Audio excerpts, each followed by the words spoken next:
Hi book lovers, and welcome back to the channel. Today we are flipping through the March entries in my reading journal. I am super late in getting this video out, but there is a good reason for it and I will tell you in a bit. But first, let's set up the March cover page. And yes, it starts, as always, with me tearing up paper like a chaotic scrapbook witch. This time it's just regular office paper, printed with an image soaked in coffee for that vintage, slightly over-caffeinated feel.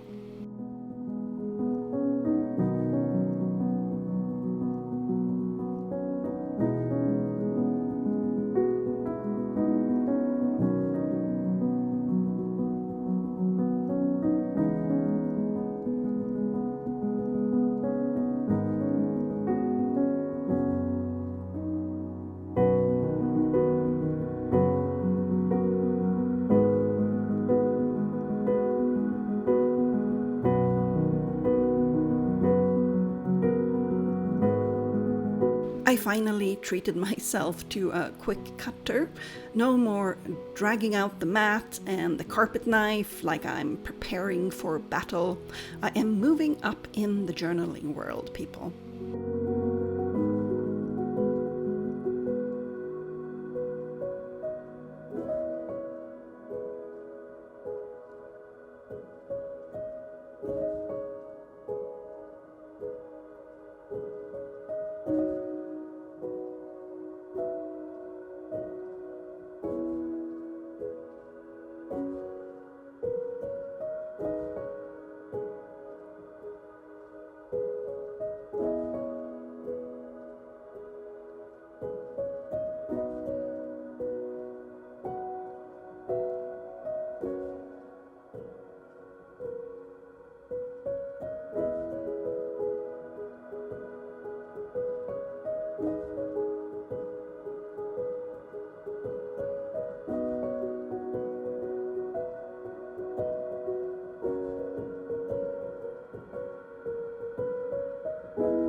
I recorded this video way back in the beginning of March, so why am I posting it a month late?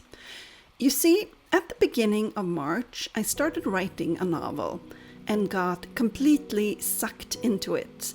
I've had the story in my head for years, but there were a few things about the sci-fi world building I couldn't quite put words to on how they would work. And all of a sudden, everything just clicked. I have been writing every available minute of March, and I have gotten to almost 35,000 words, which is over half the novel. So, as you can tell, I have been inspired. It is an MMF science fiction novel where the focus is on the story and world building and the loving dynamics of the polyamorous relationship rather than spice, but it got some of that too. I'm very excited about it.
This month's vibe, semi-dark library.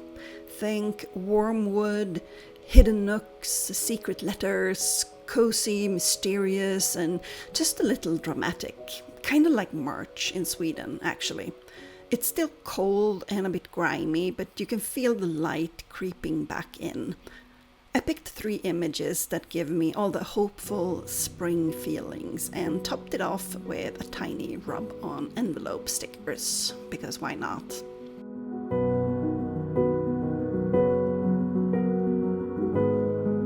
A few finishing touches and we are ready to dive into my first read of March, Wit by Cora Rose.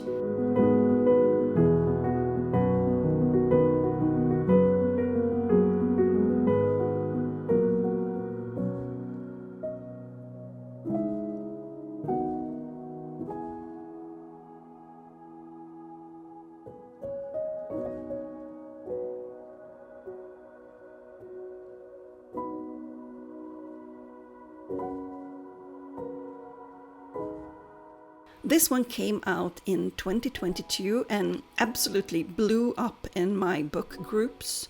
People were either screaming, 5 stars, oh my god, or just, no in between.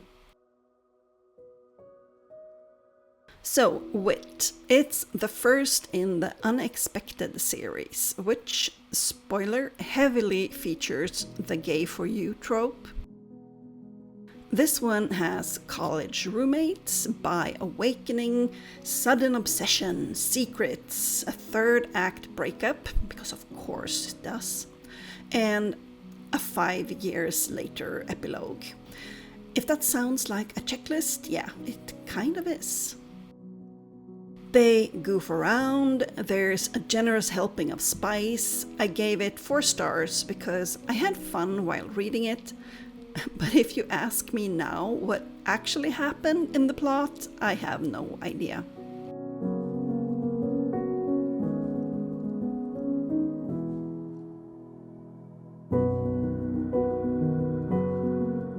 Next up, Sam, another book in the same series, another straight guy who suddenly cannot stop thinking about his very male bestie. A lot of banter, very little actual conflict, a 3rd act breakup that gets resolved in about 5 minutes, bless you, and a happily ever after, again 5 years later.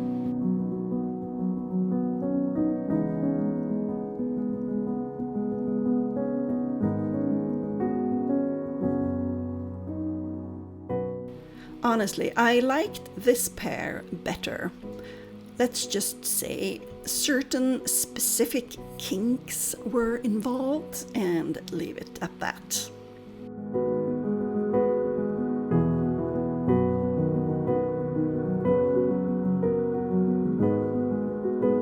Then there was Emery.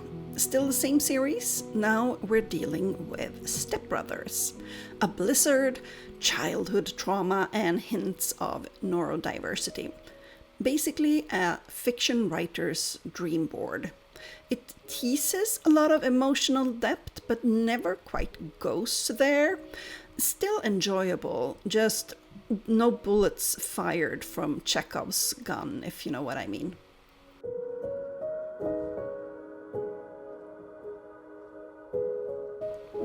There are more books in the series, but they're Audible only right now, and I'm not motivated enough to spend my precious credits. If they show up on Storytel, sure. Until then, goodbye for now.